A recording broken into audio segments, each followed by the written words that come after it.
अगला अध्याय, पारलौकिक फल देने वाले कर्म, शिवलिंग, महाव्रत की विधि और महिमा का वर्णन। उपमन्यु कहते हैं, यदुनंदन, अब मैं केवल परलोक में फल देने वाले कर्म की विधि बतलाऊंगा। तीनों लोकों में इसके समान और कोई दूसरा कर्म नहीं है। यह विधि अतिशय पुण्य से युक्त है और संपूर्ण देवताओं ने भी इसका अनुष्ठान किया है।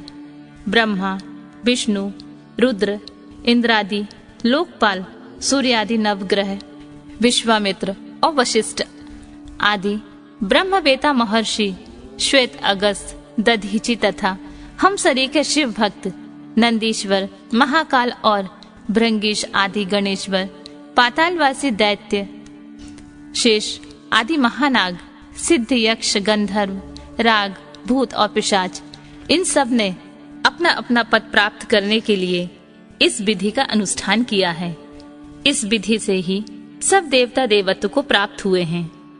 इसी विधि से ब्रह्मा को ब्रह्मत्व की, विष्णु को विष्णुत्व की और रुद्र को रुद्रत्व की, इंद्र को इंद्रत्व की और गणेश को गणेशत्व की प्राप्ति हुई है। श्वेत चंदन युक्त जल से लिंग स्वरूप शिव और शिवा को स्नान कराकर प्रफुल्ल श्वेत कमलों द्वारा उनका पूजन करें। फिर उनके चरणों में प्रणाम करके वही लिपि पुती भूमि पर सुंदर शुभ लक्षण पद्यासन बनवाकर रखें। धन हो तो अपनी शक्ति के अनुसार सोने या रत्न आदि का पद्यासन बनवाना चाहिए।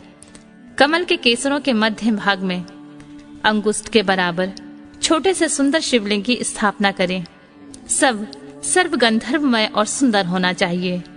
उसे दक्षिण भाग में स्थापित करके बिल्व पत्रों द्वारा उसकी पूजा करें। फिर उसके दक्षिण भाग में अगुरु, पश्चिम भाग में मैनसिल, उत्तर भाग में चंदन और पूर्व भाग में हरिताल चढ़ाएं। फिर सुंदर सुगंधित विचित्र पुष्पों द्वारा उनकी पूजा करें। सब और काले अगुरु और गुग्गुल की धूप दें। अत्यंत महीन और निर्मल वस्त्र निवेदन करें। घृत मिश्रित खीर का भोग लगाएं। घी के दीपक जलाकर रखें। मंत्रोच्चारण पूर्वक सब कुछ चढ़ाकर परिक्रमा करें। भक्ति भाव से देवेश्वर शिव को प्रणाम करके उनकी स्तुति करें और अंत में त्रुटियों के लिए क्षमा मांगे। तत्पश्चात शिव पंचाक्षर मंत्र से संपूर्ण उपहारों सहित वह शिवलिंग शिव को समर्पित करें और स्वयं दक्षिणा मूर्ति का आश्रय ले, जो इस प्रकार पंचगंधमय शुभ लिंग की नित्य अर्चना करता है, वह सब पापों से मुक्त होकर शिवलोक में प्रतिष्ठित होता है। यह शिवलिंग महाव्रत सब व्रतों में उत्तम है और गोपनीय है। तुम भगवान शंकर के भक्त हो, इसलिए तुमसे इसका वर्णन किया गया है। जिस किसी को इसका उपदेश नहीं करना चाहिए, केवल शिव भक्तों को ही इसका उपदेश देना चाहिए। प्राचीन काल में भगवान शिव ने इस व्रत का उपदेश दिया था।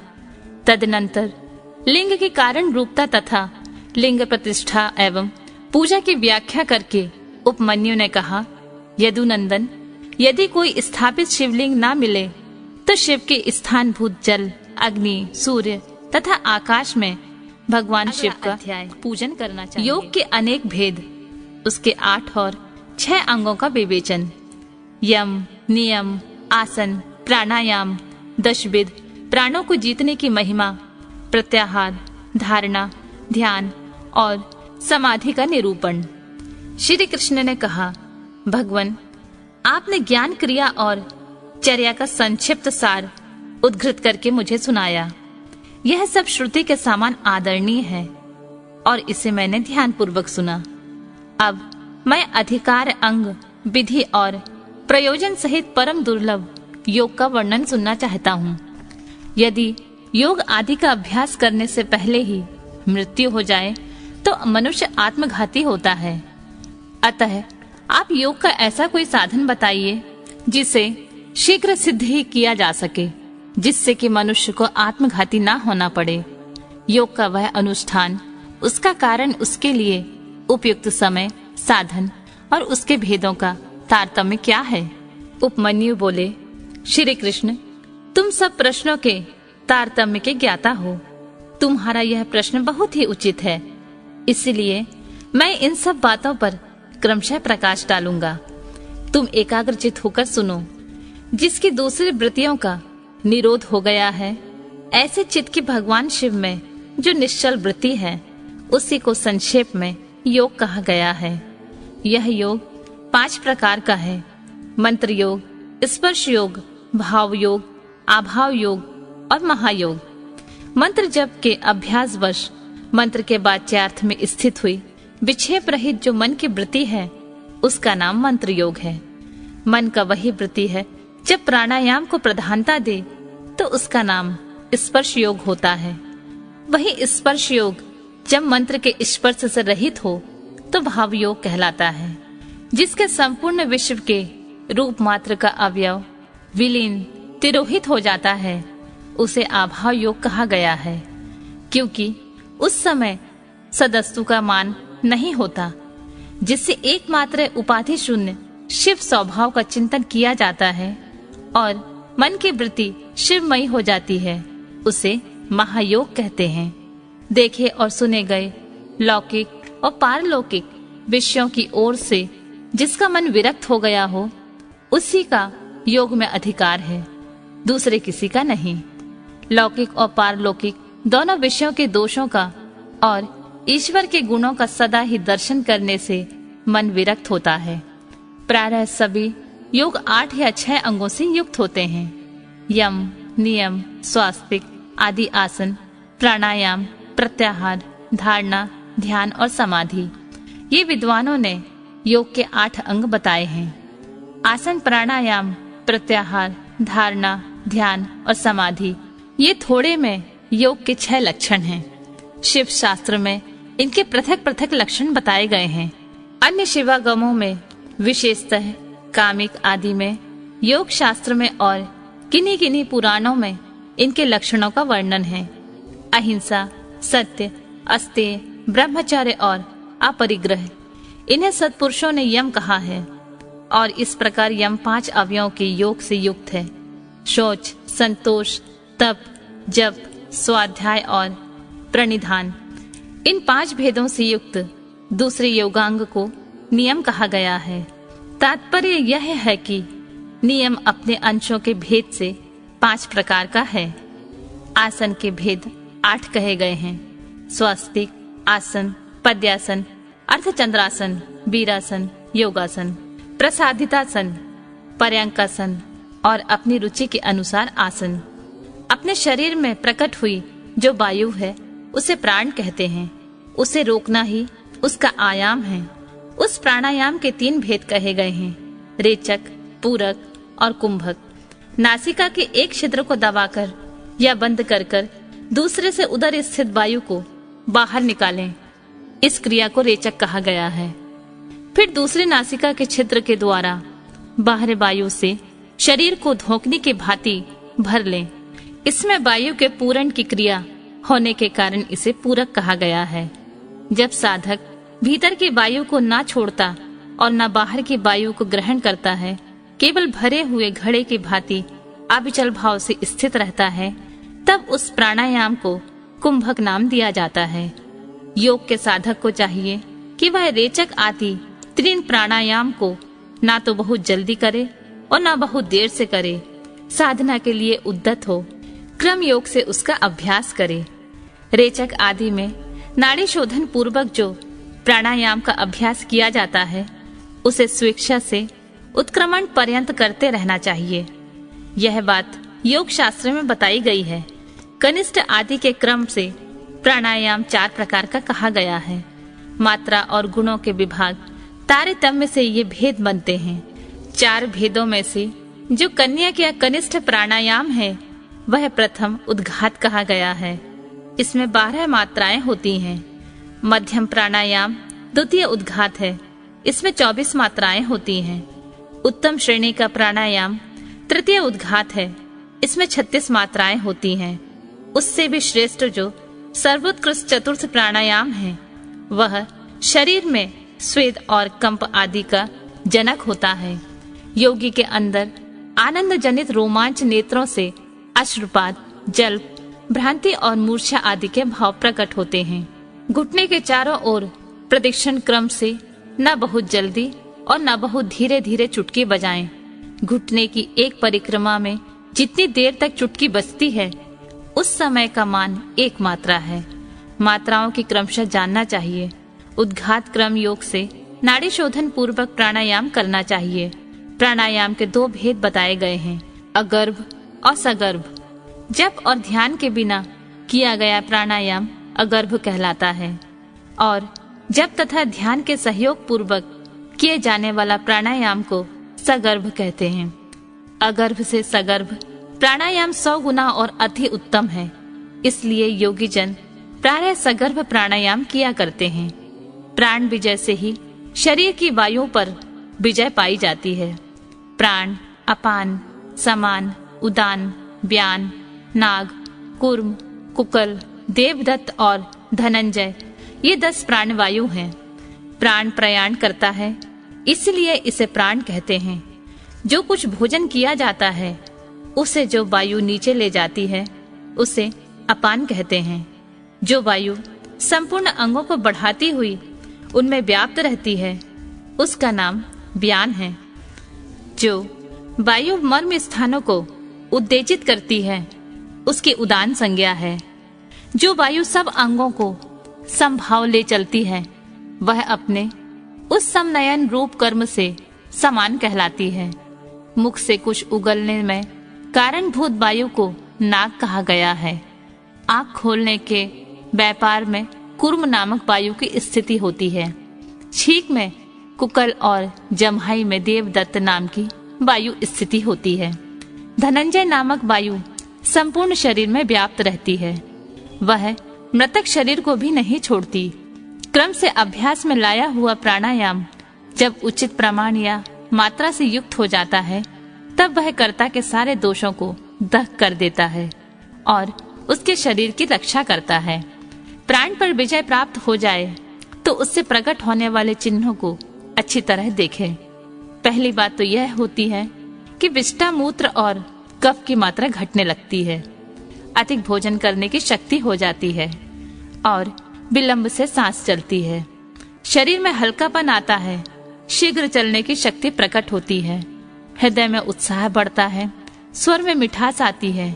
समस्त रोगों का नाश हो जाता है। बल, तेज और सौंदर्य की वृद्धि होती है। धृति, मेघा, युवापन, स्थिरता और प्रसन्नता आती है। तब प्रायश्चित, यज्ञ, दान और व्रत आदि जितने भी साधन हैं, ये प्राणायाम के 16वीं कला के भी बराबर नहीं हैं। अपने अपने विषय में आसक्त हुई इंद्रियों को वहां से हटाकर जो अपने भीतर निग्रहित करता है उस साधन को प्रत्याहार कहते हैं। मन और इंद्रियां ही मनुष्य को स्वर्ग और नरक में ले जाने वाली होती हैं। यदि उन्हें बस में रखा जाए तो स्वर्ग की प्राप्ति कराती हैं और विषयों की ओर खुला छोड़ दिया जाए तो वे नरक में डालने वाली होती हैं। इसलिए सुख की इच्छा रखने वाले बुद्धिमान पुरुष को चाहिए कि वह अपने ज्ञान वैराग्य का आश्रय ले इंद्रिय रूपी अश्वों को शीघ्र ही काबू में करके स्वयं ही आत्मा का उद्धार करे। चित्त को किसी स्थान विशेष में बांधना, किसी ध्येय विशेष में स्थिर करना, यदि संक्षेप से धारणा का स्वरूप है, एकमात्र से भी स्थान है, दूसरा नहीं, क्योंकि दूसरे स्थान में त्रिविध दोष विद्यमान हैं। किसी नियंत्रित काल तक स्थान स्वरूप शिव में स्थापित हुआ मन जब लक्ष्य से युक्त न हो तो धारणा की सिद्धि समझनी चाहिए, अन्यथा नहीं। मन पहले धारणा से ही स्थित होता है, इसलिए धारणा के अभ्यास को मन में धीर बनाएं। अब ध्यान की व्याख्या करते हैं। ध्यान में धैर्य, चिंता, याम यह धातु माना गया है। इसी धातु से युट प्रत्यय करने पर ध्यान की सिद्धि होती है। अतः विक्षेप रहित चित्त से जो शिव का बारंबार चिंतन किया जाता है उसी का नाम ध्यान है। ध्येय में स्थित हुए चित्त को जो ध्येयाकार वृत्ति होती है, बीच में दूसरी वृत्ति का अंतर नहीं डालती, उस ध्येयाकार वृत्ति का प्रवाह रूप से बना रहना ध्यान कहलाता है। दूसरी सब वस्तुओं को छोड़कर केवल कल्याणकारी परम देव देवेश्वर शिव का ही ध्यान करना चाहिए। वे ही सबके परम ध्येय हैं। यह अथर्ववेद की श्रुति का अंतिम निर्णय है। इसी प्रकार शिवा देवी भी परम ध्येय हैं। ये दोनों शिवा और शिव संपूर्ण भूतों में व्याप्त हैं। श्रुति, स्मृति एवं शास्त्रों में यह सुना गया है कि शिवा और शिव सर्वव्यापक, सर्वदा उदित, सर्वज्ञ एवं नाना रूपों में निरंतर ध्यान करने योग्य हैं। इस ध्यान के दो प्रयोजन जानने चाहिए। पहला है मोक्ष और दूसरा है अणिमा आदि सिद्धियों की उपलब्धि। ध्याता, ध्यान, ध्येय और ध्यान प्रयोजन, इन चारों को अच्छी तरह जानकर योगवेत्ता पुरुष योग का अभ्यास करे। जो ज्ञान और वैराग्य से संपन्न, श्रद्धालु, क्षमाशील, ममता रहित तथा सदा उत्साह रखने वाला है, ऐसा ही पुरुष ध्याता कहलाता है। अर्थात वही ध्यान करने में सफल हो सकता है। साधक को चाहिए कि वह जप से थकने पर फिर भी ध्यान करे और ध्यान से थक जाने पर पुनः जप करे। इस तरह जप और ध्यान में लगे हुए पुरुष का योग जल्दी सिद्ध हो जाता है। 12 प्राणायामों की एक धारणा होती है, 12 धारणाओं का ध्यान होता है और 12 ध्यान की एक समाधि कही गई है। समाधि को योग का अंतिम अंग कहा गया है। समाधि से सर्वत्र बुद्धि का प्रकाश फैलता है। जिस ध्यान में केवल ध्येय ही अर्थ रूप से भासता है, ध्याता निश्चल महासागर के समान स्थिर भाव से स्थिर रहता है और ध्यान स्वरूप से शून्य सा हो जाता है। उसे समाधि कहते हैं। जो योगी ध्येय में चित्त को लगाकर सुस्थिर भाव से उसे देखता है और बुझी हुई आग के समान शांत रहता है, वह समाधिस्थ कहलाता है। वह न सुनता है, न सूंघता है, न बोलता है, न देखता है, न स्पर्श का अनुभव करता है, न मन से संकल्प विकल्प करता है और न उसमें अभिमान की वृत्ति का उदय होता है और न वह बुद्धि के द्वारा ही कुछ समझता है, केवल काठ की मूर्ति के भांति स्थिर रहता है। इस तरह शिव में लीन चित हुए योगी को यह समाधिस्थ कहा जाता है। जैसे वायु रहित स्थान में रखा हुआ दीपक कभी नहीं हिलता, निष्पन्द सा बना रहता है, उसी तरह समाधि निष्ठ शुद्ध चित योगी भी उस समाधि से कभी विचलित नहीं होता, सुस्थिर भाव से स्थिर रहता है। इस प्रकार उत्तम योग का अभ्यास करने वाले योगी के सारे अंतराय शीघ्र ही नष्ट हो जाते हैं और संपूर्ण विघ्न भी धीरे धीरे दूर हो जाते हैं।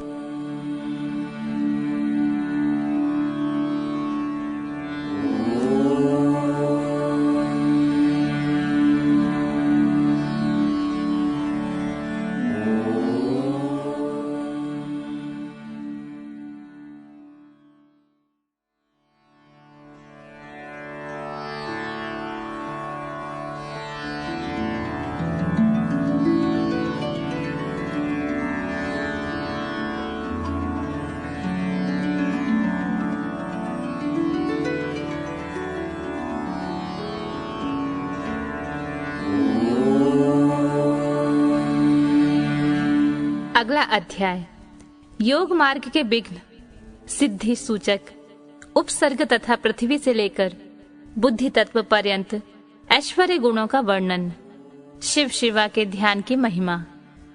उपमन्यु कहते हैं, श्री कृष्ण, आलस्य तीक्ष्ण व्याधियां, प्रमाद, स्थान संशय, अनुवस्थित चित्तता, अश्रद्धा, भ्रांति दर्शन, दुख, दो मनस्य और विषय लोलुपता, ये 10 योग साधन में लगे हुए पुरुषों के लिए योग मार्ग में विघ्न कहे गए हैं। योगियों के शरीर में चित्त में जो आलस्था का भाव आता है, उसी को यहाँ आलस्य कहा गया है। बात, पित्त और कफ, इन धातुओं की विषमता से जो दोष उत्पन्न होता है, उन्हीं को व्याधि कहते हैं। कर्म दोष से इन व्याधियों की उत्पत्ति होती है। असावधानी के कारण योग के साधनों का न हो पाना प्रमाद है। यह है या नहीं है, इस प्रकार उभय कोटि से आक्रांत हुए ज्ञान का नाम स्थान संशय है। मन में कहीं स्थिरता न होना ही अनवस्थित चित्तता, चित्त की अस्थिरता है। योग मार्ग में भाव रहित, अनुराग शून्य मन की जो वृत्ति है, उसी को अश्रद्धा कहा गया है। विपरीत भावना से युक्त बुद्धि को भ्रांति कहते हैं। दुख कहते हैं। कष्ट को उनके 3 भेद हैं, आध्यात्मिक, आदि भौतिक और आदि दैविक। मनुष्य के चित्त का जो अज्ञान जनित दुख है उसे आध्यात्मिक दुख समझना चाहिए। पूर्वकृत कर्मों के परिणाम से शरीर में जो रोग आदि उत्पन्न होते हैं उसे आदि भौतिक दुख कहा गया है। विशुद्ध पात, अस्त्र शस्त्र और विष आदि से जो कष्ट प्राप्त होता है उसे आदि दैविक दुख कहते हैं। इच्छा पर आघात पहुंचने से मन में जो क्षोभ होता है उसी का नाम है दौमनस्य। विचित्र विषयों में जो सुख का भ्रम है वही विषय लोलुपता कहलाती है। योग परायण योगी के इन विघ्नों को शांत हो जाने पर जो दिव्य उपसर्ग विघ्न प्राप्त होते हैं वे सिद्धि के सूचक हैं। प्रतिभा, श्रवण, वार्ता, दर्शन, आस्वाद और वेदना, ये 6 प्रकार की सिद्धियां उपसर्ग कहलाती हैं, जो योग शक्ति के अपव्यय में कारण बनती हैं। जो पदार्थ अत्यंत सूक्ष्म हो, किसी की ओट में हो, भूतकाल में रहा हो, बहुत दूर हो अथवा भविष्य में होने वाला हो, उसका ठीक ठाक प्रतिभास ज्ञान हो जाना प्रतिभा कहलाता है। सुनने का प्रयत्न न करने पर भी संपूर्ण शब्दों को सुनाई देना श्रवण कहा गया है। समस्त देहधारियों की बात को समझ लेना वार्ता है। दिव्य पदार्थ की बिना किसी प्रयत्न के दिखाई देना दर्शन कहा गया है। दिव्य रसों का स्वाद प्राप्त होना आस्वाद कहा गया है। अंतःकरण के द्वारा दिव्य स्पर्शों का तथा ब्रह्मलोक तत्व के गंधादि दिव्य भोगों का अनुभव वेदना नाम से विख्यात है। सिद्ध योगी के पास स्वयं ही रत्न उपस्थित हो जाते हैं और बहुत सी वस्तुएं प्रदान करते हैं। मुख से इच्छा अनुसार नाना प्रकार की मधुर वाणी निकलती है। सब प्रकार के रसायन और दिव्य औषधियां सिद्ध हो जाती हैं। देवांगनाएं इसी योगी को प्रणाम करके मनोवांछित वस्तुएं देती हैं। योगी सिद्धि के एक देश का भी साक्षात्कार हो जाए तो मोक्ष में मन लग जाता है। यह मैंने जैसे देखा या अनुभव किया है उसी प्रकार मोक्ष भी हो सकता है। कृशता, स्थूलता, बाल्यावस्था, वृद्धावस्था, युवा अवस्था, नाना जाति का स्वरूप, पृथ्वी, जल, अग्नि और वायु, इन 4 तत्वों के शरीर को धारण करना, नित्य अपार्थिव एवं मनोहर गंध को ग्रहण करना, ये पार्थिव ऐश्वर्य के 8 गुण बताए गए हैं। जल में निवास करना, पृथ्वी पर जल का निकल आना, इच्छा करते ही बिना किसी आतुरता के स्वयं समुद्र को भी पी जाने में समर्थ होना, इस संसार में जहाँ चाहे वहीं जल का दर्शन होना, घड़ा आदि के बिना हाथ में ही जल राशि को धारण करना, जिस विरस वस्तु को खाने की इच्छा हो उसका तत्काल सरस हो जाना, जल, तेज और वायु, इन 3 तत्वों के शरीर को धारण करना तथा देह का फोड़े फुंसी और घाव आदि से रहित होना। पार्थिव ऐश्वर्य के 8 गुणों को मिलाकर ये 16 जलीय ऐश्वर्य के अद्भुत गुण हैं। शरीर से अग्नि को प्रकट करना, अग्नि के ताप से जलने का भय दूर हो जाना, यदि इच्छा हो तो बिना किसी प्रयत्न के इस जगत को जलाकर भस्म देने की शक्ति होना, पानी के ऊपर अग्नि को स्थापित कर देना, हाथ में आग धारण करना, सृष्टि को जलाकर फिर ज्यों का त्यों कर देने की क्षमता का होना, मुख में ही अन्य आदि को पचा लेना तथा तेज और वायु 2 ही तत्वों से शरीर को रच लेना, ये 8 गुण जलीय ऐश्वर्य के उपयुक्त 16 गुणों के साथ 24 होते हैं। ये 24 तेजस ऐश्वर्य के गुण कहे गए हैं। मन के समान वेगशाली होना, प्राणियों के भीतर क्षण भर में प्रवेश कर जाना, बिना प्रयत्न के ही पर्वत आदि महान भार को उठा लेना, भारी हो जाना, हल्का होना, हाथ में वायु को पकड़ लेना, अंगुली के अग्रभाग की चोट से भूमि को भी कंपित कर देना, एकमात्र वायु तत्व से शरीर का निर्माण कर लेना, ये 8 गुण तेजस ऐश्वर्य के 24 गुण के साथ 32 हो जाते हैं। विद्वान ने वायु संबंधी ऐश्वर्य के ये 32 गुण स्वीकार किए हैं। शरीर के छाया का न होना, इंद्रियों का दिखाई न देना, आकाश में इच्छा अनुसार विचरण करना, इंद्रियों के संपूर्ण विषयों का समन्वय होना, आकाश को लांघना, अपने शरीर में उसका निवेश करना, आकाश को पिंड की भांति ठोस बना देना और निराकार होना, ये 8 गुण अग्नि के 32 गुणों से मिलकर 40 होते हैं। ये 40 ही वायु संबंधी ऐश्वर्य के गुण हैं। यही संपूर्ण इंद्रियों का ऐश्वर्य है। इसी को येंद्र अथवा आंबर, आकाश संबंधी ऐश्वर्य भी कहते हैं। इच्छा अनुसार सभी वस्तुओं की उपलब्धि, जहाँ चाहे वहां निकल जाना, सबको अभिभूत कर लेना, संपूर्ण गुहा अर्थ का दर्शन होना, कर्म के अनुरूप निर्माण करना, सबको वश में कर लेना, सदा प्रिय वस्तु का ही दर्शन होना और एक ही स्थान से संपूर्ण संसार का दिखाई देना, ये 8 गुण पूर्वोक्त इंद्रिय संबंधी ऐश्वर्य गुणों से मिलकर 48 होते हैं। चांद्रमस ऐश्वर्य इन 48 गुणों से युक्त कहा गया है। यह पहले के ऐश्वर्य से अधिक गुण वाला है। इसे मानस ऐश्वर्य भी कहते हैं। छेदना, पीटना, बांधना, खोलना, संसार के वश में रहने वाले समस्त प्राणियों को ग्रहण करना, सबको प्रसन्न रखना, पाना, मृत्यु को जीतना और काल पर विजय पाना, ये सब अहंकार संबंधी ऐश्वर्य के अंतर्गत हैं। अहंकारिक ऐश्वर्य को ही प्रजापत्य भी कहते हैं। चांद्रमस ऐश्वर्य के गुणों के साथ इसके 8 गुण मिलकर 56 होते हैं। महान अभिमानिक ऐश्वर्य के ये 56 गुण हैं। संकल्प मात्र से सृष्टि रचना करना, पालन करना, संहार करना, सबके ऊपर अपना अधिकार स्थापित करना, प्राणियों के चित्त को प्रेरित करना, सबसे अनुपम होना, इस जगत से पृथक नए संसार की रचना कर लेना तथा शुभ को अशुभ और अशुभ को शुभ कर देना, यह बौद्ध ऐश्वर्य है। प्रजापत्य ऐश्वर्य के गुणों को मिलाकर इसके 64 गुण होते हैं। इस बौद्ध ऐश्वर्य को ही बाह्य ऐश्वर्य भी कहते हैं। इससे उत्कृष्ट है गौण ऐश्वर्य, जिसे प्राकृत भी कहते हैं। उसी का नाम वैष्णव ऐश्वर्य है। तीनों लोकों का पालन उसी के अंतर्गत है। उस संपूर्ण वैष्णव पद को ना तो ब्रह्मा कह सकते हैं और न किसी दूसरे का ही उसका पूर्णतः वर्णन कर सकते हैं। उसी को पौरुष पद भी कहते हैं। गौण और पौरुष पद से उत्कृष्ट गणपति पद है। उसी को ईश्वर पद भी कहते हैं। उस पद का किंचित ज्ञान श्री विष्णु को है, दूसरे लोग उसे नहीं जान सकते। ये सारी विज्ञान सिद्धियां औपसर्गिक हैं। इन्हें परम वैराग्य द्वारा प्रयत्न पूर्वक रोकना चाहिए।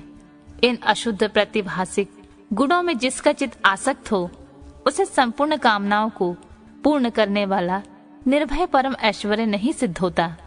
इसीलिए देवता, असुर और राजाओं के गुणों तथा भोगों को जो तृण के समान त्याग देता है, उसे ही उत्कृष्ट योग सिद्धि प्राप्त होती है। अन्यथा यदि जगत पर अनुग्रह करने की इच्छा हो तो वह योग सिद्धि मुनि इच्छा अनुसार विचरे, इस जीवन में गुण और भोगों का उपभोग करके अंत में उसे मोक्ष की प्राप्ति होगी। अब मैं योग के प्रकारों का वर्णन करूंगा। एकाग्रचित होकर सुनो। शुभ काल हो, शुभ देश हो, भगवान शिव का क्षेत्र आदि हो, एकांत स्थान हो, जीव जंतु ना रहते हो, कोलाहल ना होता हो और किसी बाधा की संभावना ना हो, ऐसे स्थान में लिपि पुती सुंदर भूमि को गंध और धूप आदि से सुवासित करके वहां फूल बिखेर दें। चंदोवा आदि तानकर उसे विचित्र रीति से सजा दें तथा वहां कुश, पुष्प, समिधा, जल, फल और मूल की सुविधा हो। फिर जहां योग का अभ्यास करें, अग्नि के निकट, जल के समीप और सूखे पत्तों के ढेर पर योगाभ्यास नहीं करना चाहिए। जहां डांस और मच्छर भरे हों, सांप और हिंसक जंतुओं की अधिकता हो, दुष्ट पशु निवास करते हों, भय की संभावना हो तथा जो दुष्टों से घिरा हुआ हो, ऐसे स्थान में भी योगाभ्यास नहीं करना चाहिए। शमशान में, चैत्य वृक्ष के नीचे, बाबी के निकट, जीर्ण शीर्ण घरों में, चौराहे पर, नदी, नद और समुद्र के तट पर, गली या सड़क के बीच में, उजड़े हुए उद्यान में, गोष्ठ में आदि में, अनिष्टकारी और निंदित स्थान में भी योगा अभ्यास ना करें। जब शरीर में अजीर्ण का कष्ट हो, खट्टी डकार आती हो, विष्टा और मूत्र से शरीर दूषित हो, सर्दी हुई हो या अतिसार रोग का प्रकोप हो, अधिक भोजन कर लिया हो या अधिक परिश्रम के कारण थकावट हुई हो, जब मनुष्य अत्यंत चिंता से व्याकुल हो, अधिक भूख प्यास सता रही हो, जब वह अपने गुरुजन के कार्य आदि में लगा हुआ हो, उस अवस्था में उसे योगा अभ्यास नहीं करना चाहिए। जिसके आहार विहार उचित एवं परिमित हो, जो कर्मों में यथा योग्य समुचित चेष्टा करता हो तथा जो उचित समय से सोता और जागता हो एवं सर्वथा आयास रहित हो, उसी को योगा अभ्यास में तत्पर होना चाहिए। आसन मुलायम, सुंदर, विस्तृत, सब ओर से बराबर और पवित्र होना चाहिए। पद्यासन और स्वस्तिक आसन आदि जो वैदिक आसन हैं, उन पर भी अभ्यास करना चाहिए। अपने आचार्य पर्यंत गुरुजनों की परंपरा को क्रमशः प्रणाम करके अपनी गर्दन, मस्तक और छाती को सीधी रखें। ओठ और नेत्र अधिक सटे हुए ना हो, सिर कुछ कुछ ऊंचा हो, दांतों से दांतों का स्पर्श ना करें। दांतों के अग्रभाग में हुई जिह्वा को अविचल भाव से रखते हुए एड़ियों से दोनों अंडकोशों और प्रजनेंद्रियों की रक्षा पूर्वक दोनों जांघों के ऊपर बिना किसी यत्न के अपने दोनों भुजाओं को रखें। फिर दाहिने हाथ के पृष्ठ भाग को बाएं हाथ की हथेली पर रखकर धीरे से पीठ को ऊंची करें और छाती को आगे की ओर से सुस्थिर रखते हुए नासिका के अग्रभाग पर दृष्टि जमाएं। अन्य दिशाओं की ओर दृष्टिपात ना करें। प्राण का संचार रोककर पाषाण के समान निश्चल हो जाएं। अपने शरीर के भीतर मानस मंदिर में हृदय कमल के आसन पर पार्वती सहित भगवान शिव का चिंतन करके ध्यान यज्ञ के द्वारा उनका पूजन करें। मूलाधार चक्र में, नासिका के अग्रभाग में, नाभि के कंठ में, तालुओं के दोनों छिद्रों में, भौं के मध्य भाग में, द्वारदेश के ललाट में या मस्तक में शिवा का चिंतन करें। शिवा और शिव के लिए यथोचित रीति से उत्तम आसन की कल्पना करके वहां सावरण या निरावरण शिव का स्मरण करें। द्विदल, चतुर्दल, षटदल, दशदल, द्वादश दल अथवा षोडश दल कमल के आसन पर विराजमान शिव का विधिवत स्मरण करना चाहिए। दोनों भौं के मध्य भाग में द्विदल कमल हैं, जो विद्युत के समान प्रकाशमान हैं। भूमध्य में स्थित जो कमल है, उसके क्रमशः दक्षिण और उत्तर भाग में 2 पत्ते हैं, जो विद्युत के समान दीप्तिमान हैं। उनमें 2 अंतिम वर्ण ह और श अंकित हैं। षोडश दल कमल के पत्ते 16 स्वरूप हैं, जिनमें आ से लेकर अम तक के अक्षर क्रमशः अंकित हैं। यह जो कमल है, उसकी नाल के मूल भाग से 12 दल प्रस्फुटित हुए हैं, जिनमें का से लेकर ठा तक के 12 अक्षर क्रमशः अंकित हैं। सूर्य के समान प्रकाशमान इस कमल के उन 12 दलों का अपने हृदय के भीतर ध्यान करना चाहिए। तत्पश्चात गौदूग्न के समान उज्जवल कमल के 10 दलों का चिंतन करें। उनमें क्रमशः डा से लेकर फा तक के अक्षर अंकित हैं। इसके बाद नीचे की ओर दल वाले कमल के 6 दल हैं, जिनमें बा से लेकर ला तक के अक्षर अंकित हैं। इस कमल की कांति धूम रहित अंगार के समान है। मूलाधार में स्थित जो कमल है, उसकी कांति सुवर्ण के समान है। उसमें क्रमशः वा से लेकर सा तक के 4 अक्षर 4 दलों के रूप में स्थित हैं। इन कमलों में से जिनमें ही अपना मन रमे, उसी में महादेव जी और महादेवी का अपनी धीर बुद्धि से चिंतन करें। उनका स्वरूप अंगूठे के बराबर निर्मल और सब ओर से दीप्तिमान है, अथवा वह शुद्ध दीप शिखा के समान आकार वाला है और अपनी शक्ति से पूर्णतः मंडित है, अथवा चंद्रलेखा या तारा के समान रूप वाला है, अथवा वह नेवार के सीक या कमलनाल से निकले हुए सूत के समान है।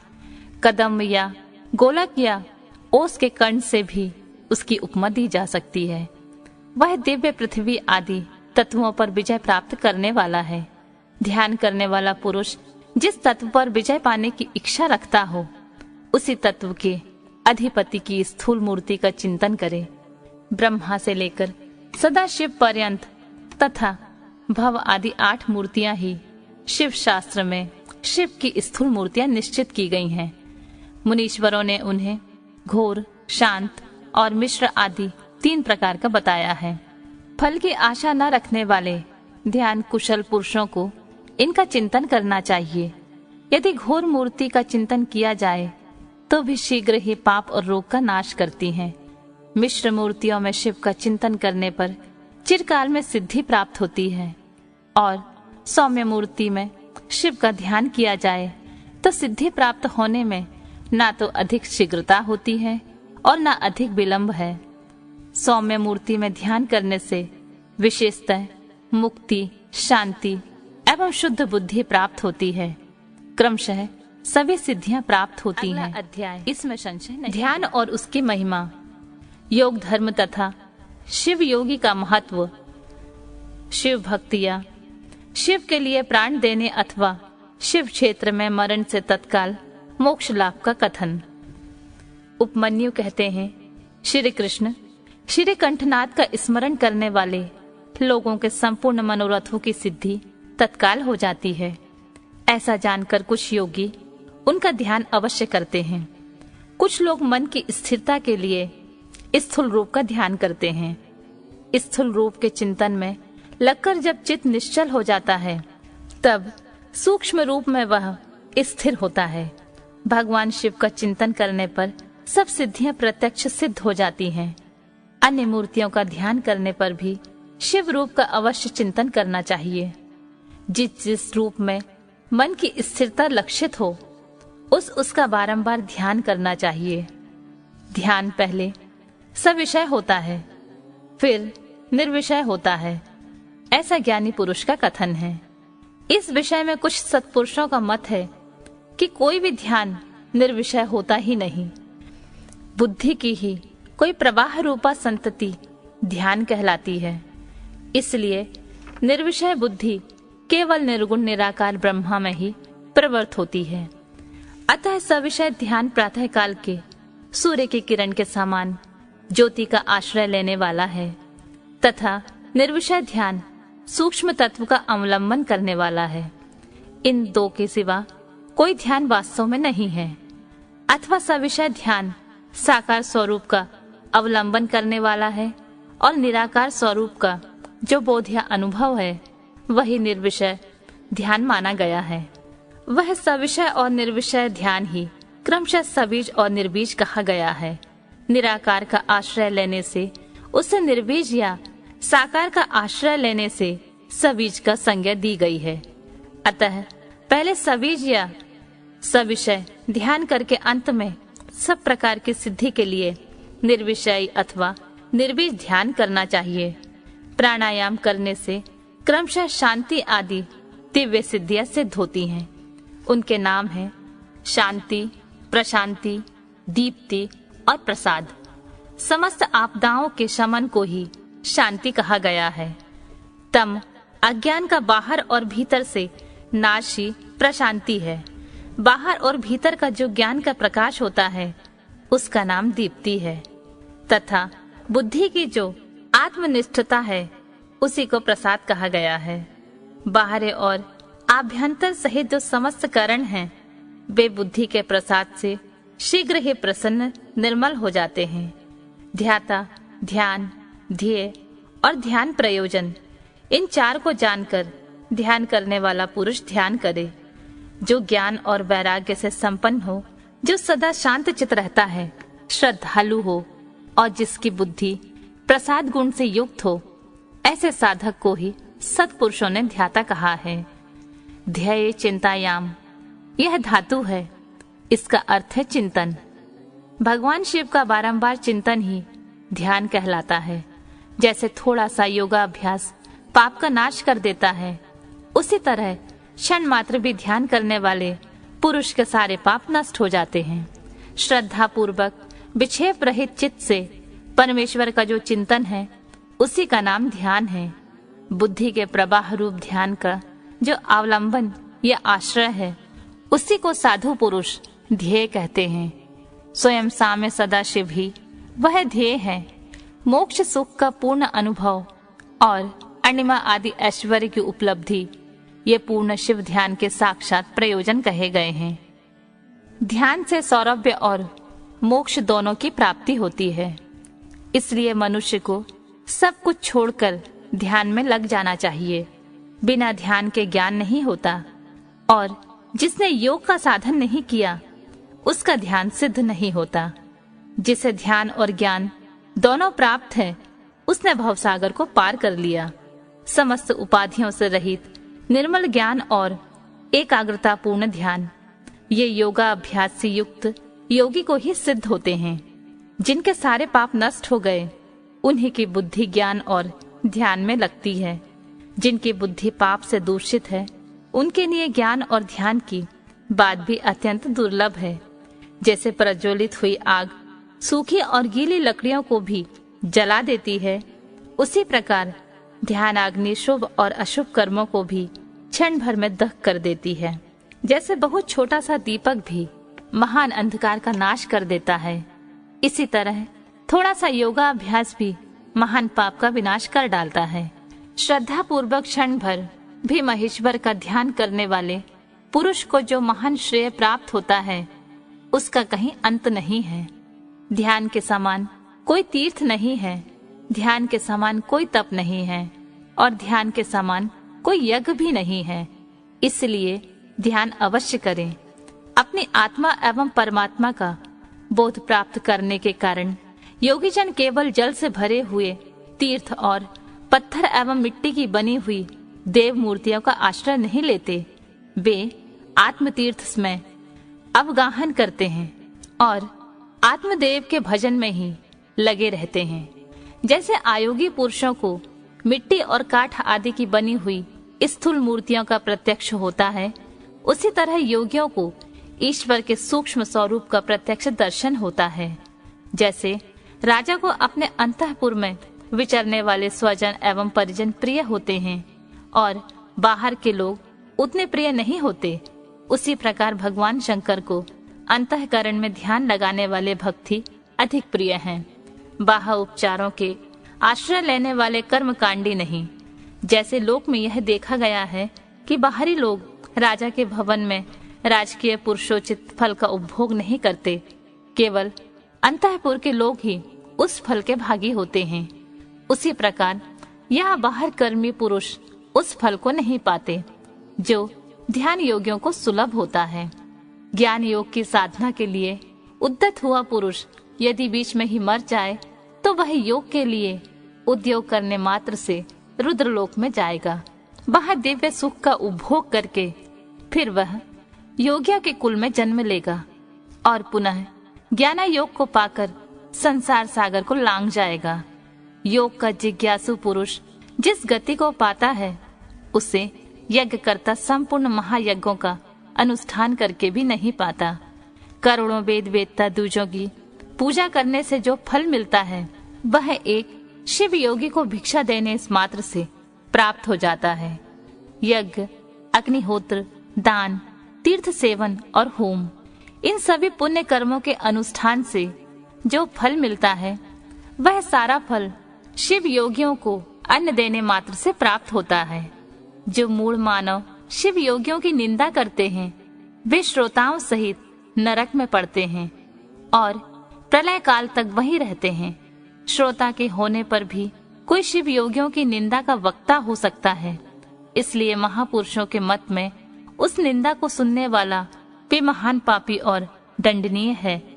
जो लोग सदा भक्ति भाव से शिव योगियों की सेवा करते हैं वे महान भोग पाते और अंत में शिव योग की भी उपलब्धि कर लेते हैं। इसलिए भोगार्थी मनुष्य को चाहिए कि वे रहने को स्थान, खान पान, शैया तथा ओढ़ने बिछाने की सामग्री आदि देकर सदा शिव योगियों का सत्कार करें। योग धर्म संसार अत्यंत प्रबल है, अतः पाप रूपी मुद्गरों से उसका भेदन नहीं हो सकता। योग धर्म और पाप मुद्गर में उतना ही अंतर समझना चाहिए जितना वज्र और तांदुल में। अतः योगी जन पाप और ताप समूहों से उसी तरह लिप्त नहीं होते जैसे कमल का पत्ता पानी से।